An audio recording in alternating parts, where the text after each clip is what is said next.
చాలామందికి తెలియడం లేదు, స్పెక్యులేషన్స్ ఎక్కువైపోయాయి, పుకార్లు కూడా స్ప్రెడ్ అవుతూ ఉన్నాయి. కానీ వాస్తవంగా ఏం జరుగుతోంది, బోర్డర్లో సిచ్యువేషన్ ఏంటి అంటే ఏం చెప్తారు? బోర్డర్లో సియాచిన్ గ్లేషియర్ నుంచి గుజరాత్ రాన్ ఆఫ్ కచ్ వరకు 3,323 కిలోమీటర్ల పాటు, అంటే గుజరాత్కి పాకిస్తాన్కి బోర్డర్లో, రాజస్థాన్కి పాకిస్తాన్కి బోర్డర్లో, పాకిస్తాన్ పంజాబ్కి, ఇండియన్ పంజాబ్కి, జమ్మూ అండ్ కాశ్మీరు, ఈ లడఖ్ సియాచిన్ గ్లేషియర్ నుంచి రాన్ ఆఫ్ కచ్ వరకు పాకిస్తాన్ 3వ రాత్రి కూడా తీవ్రమైన దాడికి పాల్పడిందండి. అందులో సుమారు భారత రక్షణ శాఖ చెప్పినట్టు మన కల్నల్ సోఫియా ఖురేషీ గారు ప్రకటించారు. దాని ప్రకారం ఏంటంటే 400 అధునాతన డ్రోన్లు భారతీయ నగరాల మీద దాడి చేసినట్టు తెలుస్తుంది. పాకిస్తానీ క్షిపణులు భారత ఎయిర్ బేసెస్, ముఖ్యంగా పఠాన్కోట, బటిండా, జైసల్మేర్ లాంటి ఎయిర్ బేస్ల మీద దాడి చేస్తున్నాయి. అదేవిధంగా జమ్మూ నగరాన్ని పూర్తిగా దాన్ని దాడి చేసి నాశనం చేయడానికి ప్రయత్నం చేస్తున్నట్టు తెలుస్తుంది. ఢిల్లీపై మిసైల్ ప్రయోగించినట్టు తెలుస్తుంది. ఈ విధంగా పాకిస్తాన్ భారత యొక్క పేషెన్స్ని టెస్ట్ చేస్తుంది. భారతదేశం యొక్క ఎయిర్ డిఫెన్స్ సిస్టమ్, అంటే ఎయిర్ డిఫెన్స్ సిస్టమ్ అంటారు, వాయు రక్షణ వ్యవస్థనే, అది ఎంత శక్తివంతంగా ఉందో ప్రయోగిస్తుంది. పాకిస్తాన్ అన్ని రకాల డిసెప్షన్, అంటే మిస్ఇన్ఫర్మేషన్ ప్రయోగిస్తుంది. ఈ విధంగా పాకిస్తాన్ ఒక రకంగా పూర్తి స్థాయి యుద్ధం ప్రకటించినట్టు కూడా మనకు వార్తలు వస్తున్నాయి. Pakistan director general of military chief దీన్ని ప్రకటించినట్టు తెలుస్తుంది. ఇవి ఒక రకంగా చూస్తే పాకిస్తాన్ మొత్తం బోర్డర్ వెంబడి అంతర్జాతీయ సరిహద్దు నుండి సియాచిన్ గ్లేషియర్ వరకు అది దాడి చూస్తుంటే పాకిస్తాన్ పూర్తి స్థాయి యుద్ధంలో ప్రకటించకుండానే నిమగ్నమైనట్టు తెలుస్తుందని, దీనికి ప్రతిస్పందనగా భారత్ ఒక రకమైన భీకర సమరానికి దిగినట్టు తెలుస్తుంది. భారత వ్యూహం ఏంటంటే చాలా సుస్పష్టంగా కనిపిస్తుంది.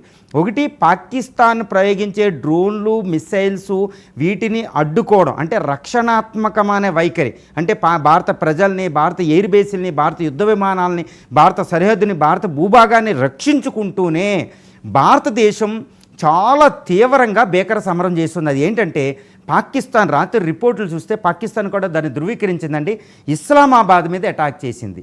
అదేవిధంగా రావల్పిండి నూర్ఖాన్ బేస్ని తీవ్రంగా నాశనం చేసినట్టు తెలుస్తుంది.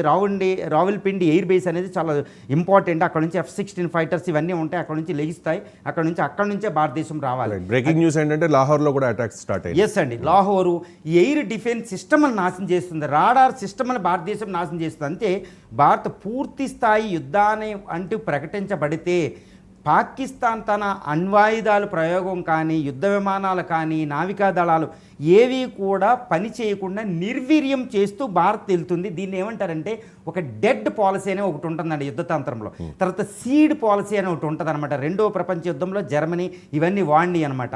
ఈ సీడు, డెడ్ అనే 2 రకాల యుద్ధ తంత్రాలను వాడుతుంది. అంటే పాకిస్తాన్ ఏంటంటే ఒక మనిషి శరీరంలో జాయింట్ల దగ్గర కొట్టేస్తే చేతులు కాళ్ళు పనిచేయనట్టు ఇక పాకిస్తాన్ పూర్తిస్థాయి యుద్ధం మీరు ప్రకటించే లోపు ఇవన్నీ చేసేస్తుంది. అంటే భారతదేశం దీర్ఘకాలిక ఒక యుద్ధానికి ప్రిపేర్ అవుతున్నట్టు తెలుస్తుందండి. భారతదేశం యుద్ధ అంటే ఇప్పుడు ప్రస్తుతం ఉన్న స్థితి చూస్తే మీరు పహల్గామ్ అటాక్ తర్వాత ఎవరు కూడా ఇంత దాడి భారత పాకిస్తాన్లో మనం ఒక రకంగా ఒక తరం మొదలైంది. 1999 తర్వాత 25 సంవత్సరాలు అంటే ఒక తరం మొదలైంది. ఇప్పుడు కొత్త తరం మనం చూస్తున్న ఒక యుద్ధాన్ని భారత పాకిస్తాన్ల మధ్య. ఈ తంత్రాన్ని చూస్తే ఇది మర్చిపోకూడదు. ఇది 21st సెంచరీ. 1999లో వాజ్పేయి గారు జరిగిన యుద్ధం ఒక తరం బ్యాక్. అది ఇప్పుడు అనేది ఒకటి వచ్చింది కొత్తగా, ఒక డ్రోన్ అనేది జరుగుతుంది, సైబర్ అటాక్ జరుగుతుంది. ఇది ఒక యుద్ధ తంత్రం. వాజ్పేయి గారికి ముందు పోలిస్తే 1971 అదొక రకమైన యుద్ధ తంత్రం, 1965 ఒక యుద్ధ తంత్రం, 1947 ఒక యుద్ధ తంత్రం. ఒక రకంగా 5వ తరం యుద్ధాన్ని మనం చూస్తున్నాం. ఈ యుద్ధం ఏంటంటే చాలా షార్ప్గా ఉంటాయండి. ఈ యుద్ధాలు ఏంటంటే ఒకప్పుడులాగా దీర్ఘకాలంగా ఉండదండి. ఇది స్పీడ్, అజైలిటీ అంటారన్నమాట. ఒక స్పీడ్ యుద్ధ తంత్రం, గంటల్లో ముగిసిపోయే యుద్ధ తంత్రం ఉంటుందన్నమాట. నేను అదే చెప్తాను. అమెరికా ఇరాక్ మీద సద్దాం హుసేన్ దించడానికి అసలు భూమి మీద అమెరికా సైనికుడు ఇరాక్లో దిగకుండా సద్దాం హుసేన్ నాశనం చేసేసింది. అలాంటి యుద్ధాలు 21వ సెంచరీ యుద్ధాలు మనం చూస్తున్నాం. అది భారతదేశం చాలా జాగ్రత్తగా చేస్తుంటే పాకిస్తాన్ యుద్ధ తంత్రం 2000లో ఉన్నట్టుంది. రైట్. ఇండియా పాకిస్తాన్ అఫీషియల్గా ఇప్పటి వరకు యుద్ధాన్ని ప్రకటించలేదు, కానీ ప్రకటించే విధంగానే, అంటే అనఫీషియల్ యుద్ధం వారైతే స్టార్ట్ అయిపోయింది. ఇవాళ ఉదయం ఢిల్లీ మీద బాలిస్టిక్ క్షిపణితో దాడికి ఫతే-1 బాలిస్టిక్ క్షిపణి దాడికి దిగిందనే సమాచారం. హర్యానాలోని ఒక ప్లేస్లో దాన్ని కూల్ చేశారు. సో దేశ రాజధాని ఢిల్లీనే టార్గెట్ చేశారు అంటే ఏమనుకోవాలి? అంటే అది యుద్ధం దిశగానే వెళ్ళే అవకాశం కనిపిస్తోంది. అండ్ ఈ ఫతే-1 గురించి చెప్పగలరా? అంటే దాని రేంజ్ ఏంటి? ఇప్పుడు ఢిల్లీనే టార్గెట్ చేయడానికి పాకిస్తాన్ ట్రై చేస్తోంది అంటే మరి సౌత్ నగరాల మీద కూడా ప్రమాదం ఉన్నట్టే కదా. సో ఏంటి హైదరాబాద్ సేఫేనా అంటే మనం గత 2 రాత్రుల్లో మనం ఇస్లామాబాద్ మీద దాడి చేసాం. పాకిస్తాన్ రాజధాని అయిన ఇస్లామాబాద్ మీద దాడి చేసాం. పాకిస్తాన్ ప్రధాని నివాసానికి సమీపంలో బాంబులు పేల్చాం, డ్రోన్లు ప్రయోగిస్తున్నాం. పాకిస్తాన్ ఆర్థిక రాజధాని అయిన కరాచీని మన విక్రాంత నాశనం చేస్తుంది. పాకిస్తాన్ రెచ్చిపోయినట్టు తెలుస్తుంది. అది కూడా ఢిల్లీ అంటే భారత రాజకీయ రాజధాని మీద ఎందుకు దాడి చేయకూడదని అది దాడికి పాల్పడిందండి. ఆ క్షిపణి పేరు హతాఫ్. పాకిస్తాన్ దగ్గర మిసైల్స్ మనం చూస్తే హతాఫ్ అనేది చాలా చిన్నదే. దాని దగ్గర ఇంకా ఘోరమైన మిషాలు గోరి అనేది ఒకటి ఉంది. అది సౌత్లో బెంగళూరు, హైదరాబాద్, చెన్నై దాకా రాగలిగింది, కన్యాకుమారి గారి దాకా కూడా రాగలిగింది. నాసర్ అని ఒకటి ఉంది. షహీన్ అనే క్షిపణి మొత్తం భారతదేశం అంతా అంటే పైన 3600 కిలో కాశ్మీర్ నుంచి కన్యాకుమారి, అరుణాచల్ ప్రదేశ్ దాకా ప్రయోగించే క్షిపణులు పాకిస్తాన్ దగ్గర ఉన్నాయి. నేనేమి నిజమే చెప్తాను, ఇది వాస్తవాన్ని గ్రహించాలి. నాసరు, షహీను, గోరి అనే మిసైల్స్ ఉన్నాయి. ఇప్పుడు ఢిల్లీ మీద ప్రయోగించిన క్షిపణి పేరు హతాఫ్-2 అండి. ఇది హతాఫ్-2. ఇది చాలా డేంజరు ఈ మిసైలు. దీనిని ఇంత డేంజరస్ మిసైల్ని భారతదేశం ఢిల్లీ దాకా రాకుండానే హర్యానా దగ్గర ఆఫ్ వేసిందని తెలుస్తుంది. S-400 సిస్టమ్ కానీ, ఆకాష్ మిసైల్ సిస్టమ్ కానీ మన దగ్గర BMD ఉంది, బాలిస్టిక్ మిసైల్ డిఫెన్స్ సిస్టమ్ అని ఒకటి ఉంటుంది. పృథ్వీ మిసైల్ సిస్టమ్ 3 లేయర్లో ఉంటుంది. ఈ 3 లేయర్లో ఏదో ఒకటి దాటి ఎట్టి పరిస్థితుల్లో ఢిల్లీ దగ్గర మిసైల్ రాలేదు. ఢిల్లీని కంటికి రెప్పలా కాపాడేది S-400 సిస్టమ్ ఉందండి. ఢిల్లీ దగ్గర ఒకటి ఉంది, ఈ బోర్డర్లో 2 ఉన్నాయి అన్నమాట. ఇప్పుడు 3 బ్యాటరీలు ఉన్నాయి S-400. అందువల్ల ఢిల్లీ మీద మేము మిమ్మల్ని ఢిల్లీ దాకా నువ్వేమీ రాలేవని పాకిస్తాన్కి మనం సివియర్ వార్నింగ్ ఇవ్వడం జరిగింది. అదేవిధంగా పాకిస్తాన్ కూడా మన ఢిల్లీ మీద పెద్ద పెద్ద నగరాల మీద దాడి చేస్తున్నట్టు తెలుస్తుంది. అందుకే భారతదేశం కూడా ముంబైని అలర్ట్ చేసింది. నిన్న అమిత్ షా గారు సివిల్ డిఫెన్స్ ఫోర్సెస్ అంటే BSF, CASFలతో సమావేశం అయ్యారు. అన్ని ముఖ్యమంత్రులు కూడా ఒకటే జారీ చేశారు. సివిల్స్ డిఫెన్స్ యాక్ట్ 1968 ఉంటుంది. అందులో సెక్షన్ 2ని ఇన్వోక్ చేశారు. అంటే చీఫ్ మినిస్టర్లకి, స్టేట్లకి పర్మిషన్ ఇచ్చారన్నమాట కొన్ని సైరన్లు అవి కొనడానికి. అంటే దేశం అంతా అలర్ట్ అయింది. పాకిస్తాన్ ఏంటంటే అప్రకటంగా తన మిసైల్ ఫోర్సెస్ని ఇన్వోక్ చేస్తుందంటూ మనకు తెలుస్తుంది. ఈ మిసైల్స్ అనేవి భారత నగరాలకు చాలా ప్రమాదం. కానీ భారతదేశానికి అదృష్టం ఏంటంటే ఏ మిసైల్ మనకున్న missile system BMD missile system, Prithvi, Akash, S-400 సిస్టమ్స్ని పాకిస్తాన్ మిసైల్ని తుత్తునియలు చేసే అవకాశం ఉంది. అలా అని అజాగ్రత్తగా ఉండకూడదండి. రైట్. ఒక బ్రేకింగ్ న్యూస్ ఏంటంటే Sharif calls meet of nuclear command body after Pak suffers heavy damage in Indian retaliation. So nuclear command అథారిటీని సమావేశపరిచారు ప్రధాని షహబాజ్ షరీఫ్. అంటే అణ్వస్త్రాలను ప్రయోగించడానికి పాకిస్తాన్ సిద్ధమవుతోందా?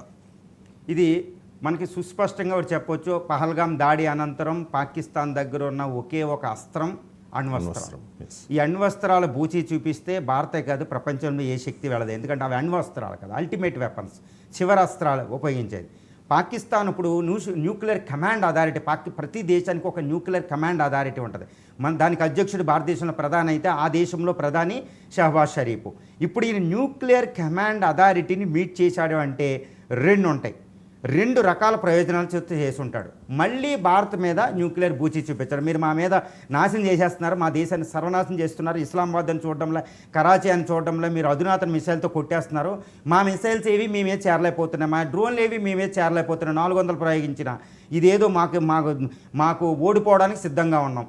కాబట్టి ఇంకా అల్టిమేట్ వెపన్ మేము తీస్తాం అని ఒక బూచిని మళ్ళీ భారతదేశానికి చూపించినట్టు ఒక మెసేజ్ అని చూపించుకోవచ్చు.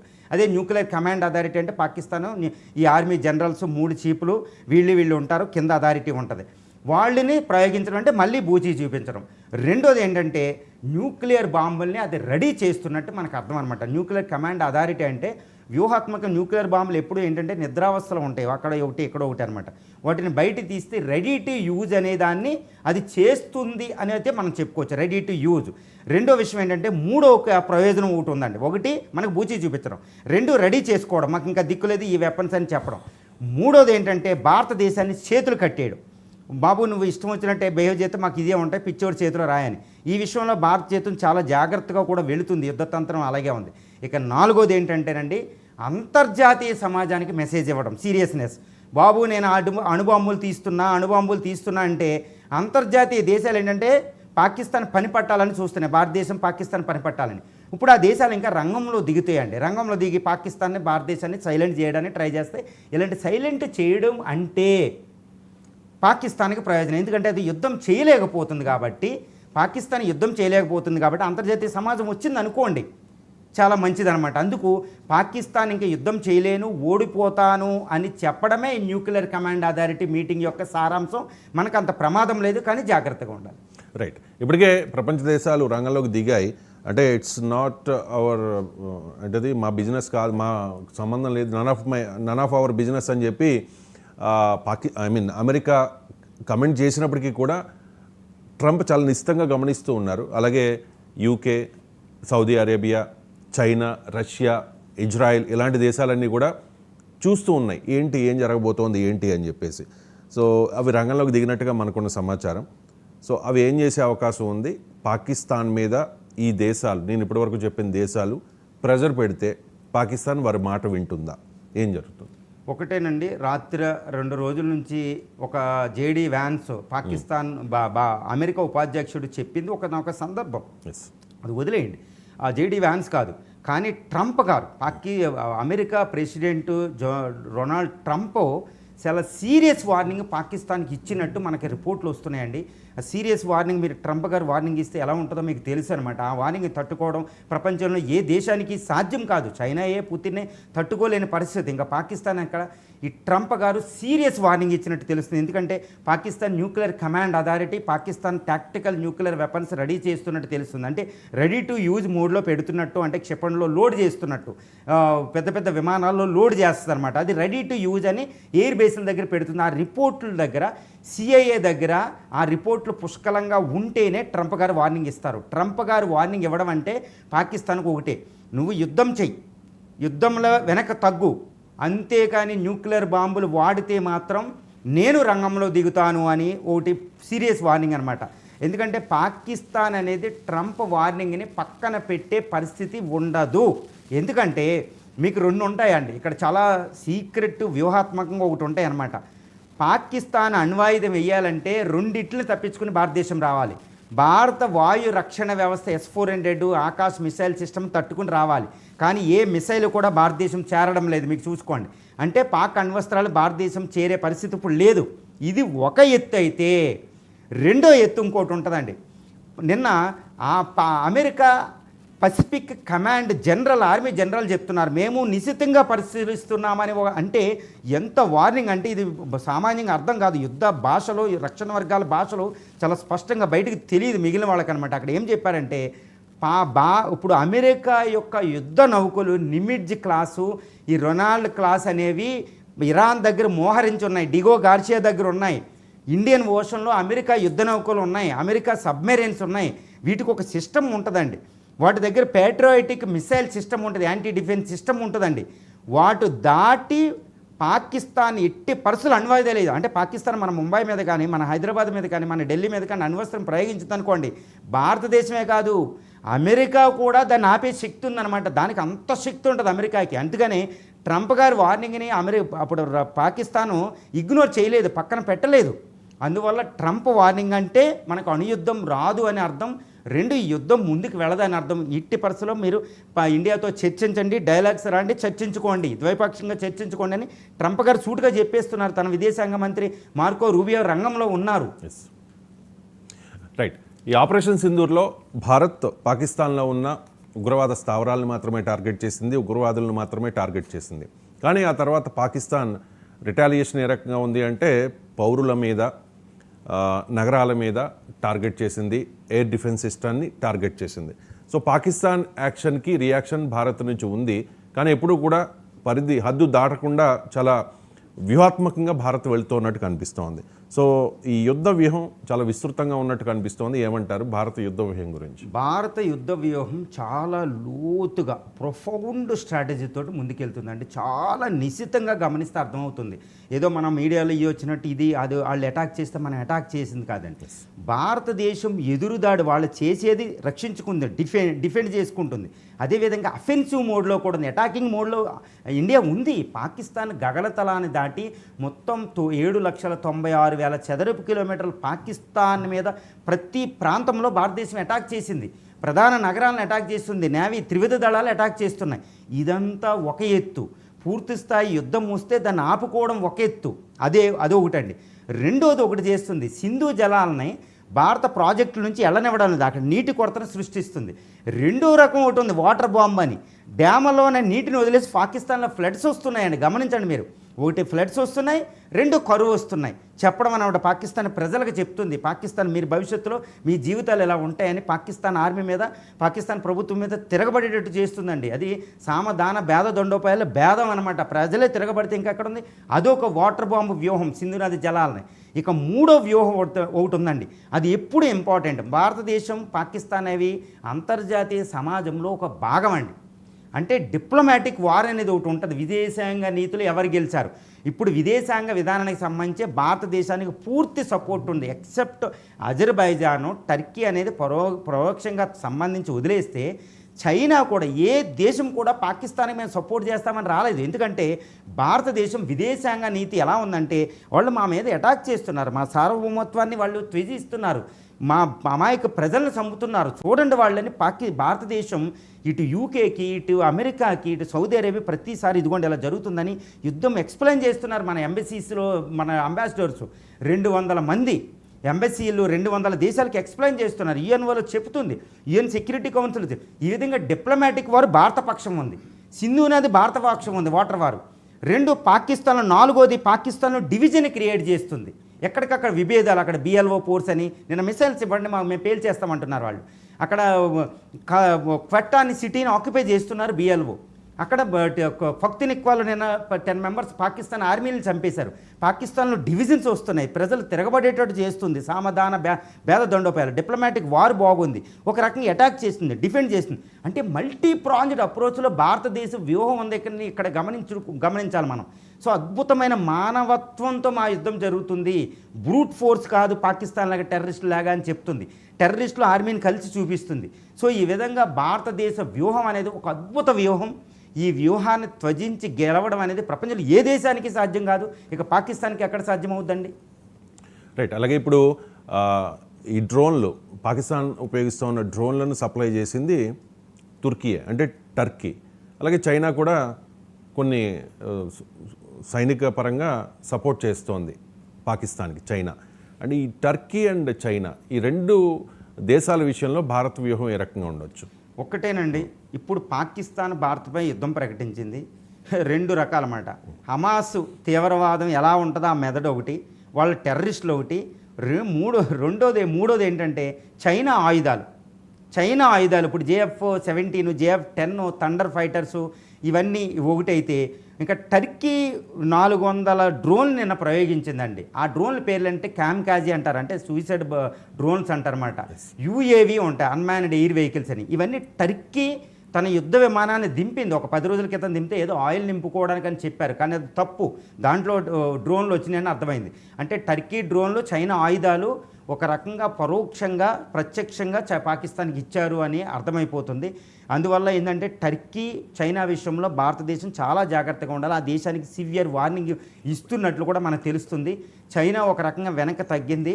చైనా కూడా నిన్న స్టేట్మెంట్ ఇష్యూ చేసింది. Chinese foreign ministry spokes person చెప్తూ 2 దేశాలు ద్వైపాక్షికంగా యుద్ధాన్ని ముందుకు వెళ్లకుండా ఆపండి అని. అంటే చైనాకి యుద్ధం కొనసాగడం ఇష్టం లేదు. ఇప్పుడు దాకా కొనసాగిన యుద్ధంలో చైనాకు ఒకటి అర్థమైంది, చైనా ఆయుధాలు యూరోపియన్, అమెరికా ఆయుధాల ముందు పనిచేయవు, రష్యా ఆయుధాల ముందు పనిచేయవు అనేది ఒక పెద్ద దెబ్బ తగిలింది. కానీ తన ఆయుధాలను పరీక్షించుకున్నట్టు అయింది. ఇక చాలురా బాబు యుద్ధం అని చైనా వెనక తగ్గింది. ఇప్పుడు టర్కీ కూడా నిన్న ఎర్డోగాన్, టర్కీ ప్రెసిడెంట్ కూడా ఒకటి చెప్తున్నారు, మీరు ద్వైపాక్షికంగా పరిష్కరించుకోండి అని చెప్తున్నాడు. కానీ ఆయుధాలు సప్లై అయింది. ఆ విధంగా ఇప్పుడు భారతదేశం ఏంటంటే చైనా టర్కీలకి సీరియస్ వార్నింగ్ ఎట్టి పరిస్థితుల్లో ఇవ్వవలసిందే. మీ ఆయుధాలు ఇక్కడ ప్రయోగించబడితే మీతో ట్రేడ్ రిలేషన్స్ ఉండవు, మీ మీద మేము కూడా చర్యలు తీసుకోవాల్సి వస్తుంది ద్వైపాక్షికంగా. కాబట్టి మీరు ఆర్థికంగా మాతో సంబంధాలు ఉండాలంటే మీరు పాకిస్తాన్కి సహాయం చేయకూడదని సీరియస్ వార్నింగ్ టర్కీలు చైనాలకు ఇవ్వడం వల్ల మనకి ఆ ఆయుధాలు పరోక్షంగా కూడా పాకిస్తాన్కి చేరకపోతే పాకిస్తాన్ ఇంకా పూర్తిగా బలహీనం అవుద్దని మనం చెప్పొచ్చండి. రైట్. ఇంకొకటి, IPL మ్యాచెస్ని సడన్గా ఆపేశారు. 1 వీక్ వాయిదా వేశారు. అలాగే అందాల పోటీలు జరుగుతున్నాయి హైదరాబాద్లో. హైదరాబాద్ బ్రాండ్ ఇమేజ్ని పెంచడానికి ఇటువంటి పోటీలు కూడా ఉపయోగపడతాయి. కానీ ఒకవైపు భారత్ పాకిస్తాన్ల మధ్య ఉద్రిక్తతలు ఉంటే, అణ్వస్త్ర భయం భారత్కి ఉంటే, అంటే భయం ఇన్ ద సెన్స్ అందరిలోనూ ఉంది కదా, ఇటువంటి పరిస్థితుల్లో అందాల పోటీలు అవసరమా అని అడిగే వారికి మీరు ఇచ్చే సమాధానం ఏంటి? అవసరమా కాదా? ఒకటండి, భారతదేశం చాలా పెద్ద దేశం. దీనికి ఆర్థికంగా, సామాజికంగా, చారిత్రకంగా వివిధ దృక్కోణాలు ఉంటాయి. అఫ్ కోర్స్ ఇప్పుడు యుద్ధం కొనసాగుతుంది. పాకిస్తాన్ ఓ పక్షాన, ఇండియా ఓ పక్షాన. భారతదేశం ఆర్థిక వ్యవస్థ చాలా పెద్దది. అక్కడ యుద్ధం చేస్తున్నామని మన ఆర్థిక వ్యవస్థను ఆపకూడదు. అక్కడ యుద్ధం చేస్తున్నామని మన సోషల్ సిస్టమ్ని ఆపకూడదు. అంటే ఎడ్యుకేషన్ ప్రోగ్రాంలకు సంబంధించి ఇప్పుడు ఈ అందాల పోటీలు అనేవి 110 దేశాలు పాల్గొంటున్నాయి. 250 దేశాలు, 150 దేశాలకు పైగా దేశాలు ఇది ప్రచారం కొనసాగుతుంది. ఇది కేవలం అందాల పోటీలే కాదు, గుర్తుపెట్టుకోండి. ఈ పోటీలు ఏంటంటే ఈ తెలంగాణ భారత సంస్కృతిని, భారతీయ తెలంగాణ కళలని, ఓకే, ఈ నైపుణ్యాన్ని ప్రపంచానికి పరిచయం చేస్తుంది. ఇది ఒక కేవలం అందాల పోటీలు కాదు, అది దృష్టితో మీరు చూడాలి. ఓకే, అందాల వనితని సెలెక్ట్ చేయడమే కాదు, భారత సంస్కృతి, తెలంగాణ సంస్కృతి, భారత సంస్కృతి, తెలంగాణ కళలను ప్రచారం చేయడం 150 దేశాల్లో ప్రచారం చేస్తారు. ఇవి 3 వారాలు కొనసాగుతున్నాయి, గుర్తుపెట్టుకోండి. దీనివల్ల ఎంతో లక్షల మంది పర్యాటకులు ఇండియా వస్తున్నారు. ఎంతో ఇన్ఫర్మేషన్, ఎంతో ఎకానమీ అనేది ఒకటి ఉంది. అంటే అక్కడ యుద్ధం కొనసాగుతుందని మన స్టాక్ మార్కెట్లు ఆపం, అక్కడ యుద్ధం కొనసాగుతుందని టూరిజం ఆపం, అక్కడ యుద్ధం కొనసాగుతుందని ఎయిర్పోర్ట్లు కొన్నే క్లోజ్ చేస్తున్నాం. అంటే యుద్ధానికి ప్రత్యక్షంగా ఉన్న ఆర్థిక వ్యవస్థలే స్తంభింపజేయాలి, కానీ ప్రాణాన్ని తగ్గించడానికి ఇలాంటివి కాదండి. ముందు జాగ్రత్త ఉండాలి. అంటే భారత ఆర్థిక వ్యవస్థ అంటే అందాల పోటీలుగా చూడకుండా ఒక ఆర్థిక ప్రక్రియని ముందుకు తీసుకెళ్లేది, ఒక సాంస్కృతిక ప్రక్రియని ముందుకు తీసుకెళ్లేది అనే దృష్టికోణంతో మనం కొనసాగితే దేనిని కూడా యుద్ధ భయంతో ఆపకూడదు. దీన్ని ఆపామనుకోండి, మనం ప్రపంచానికి ఏం మెసేజ్ ఇస్తున్నాం? పాకిస్తాన్కి మేము భయపడుతున్నామని ఇస్తామా? పాకిస్తాన్కి భయపడేది ఒక బోర్డర్ ఏరియాల్లో పరిమితం అయ్యింది. అక్కడ స్కూల్స్ అన్నీ బంద్ ఉన్నాయి. ఐపీఎల్ నిన్న ధర్మశాలలో కొనసాగుతుంది. అది పాకిస్తాన్ మిసైల్ అటాక్ చాలా దగ్గరలో ఉంటుంది, డ్రోన్ అటాక్. ధర్మశాల అనేది ఆ లాహోరీ ప్రాంతం నుంచి, బోర్డర్ ఏరియా నుంచి. కాబట్టి దాన్ని ముందు జాగ్రత్తగా, ఎందుకంటే కొన్ని లక్షల మంది ఒక చోట కూడతారు, అది మంచిది కాదని ఆపారు. అంతేగాని ఇది ఏదో భయానికి కాదు. అంటే మనం ఎలాంటి ఆపేసామంటే పాకిస్తాన్కి భయపడినట్టే. మన భారత ఆర్థిక వ్యవస్థ చెడిపోవాలనే కదా పాకిస్తాన్ అటాక్ చేస్తుంది. అది అంటే ఆర్థిక వ్యవస్థ, సాంస్కృతిక, ఈ విద్యా వ్యవస్థలు ఇవి ముందుకెళ్తూనే మనం యుద్ధం చేయాలి. చిన్న దేశం పాకిస్తాన్ మనం భయపడేమని మెసేజ్ మనం ఇవ్వకూడదండి. ఎస్, రైట్ అండి. థ్యాంక్ యూ సో మచ్ అండి. ఈ ఇండియా పాకిస్తాన్ బార్డర్లో రెండు దేశాల మధ్య ఉద్రిక్తతలు కొనసాగుతున్న నేపథ్యంలో ఈ పరిణామాలకు సంబంధించిన అప్డేట్స్ అందించినందుకు ఇది ఇవాల్టి స్పెషల్ డిబేట్. మరో అంశంతో మళ్ళీ కలుద్దాం. చూస్తూనే ఉండండి 99 టీవీ.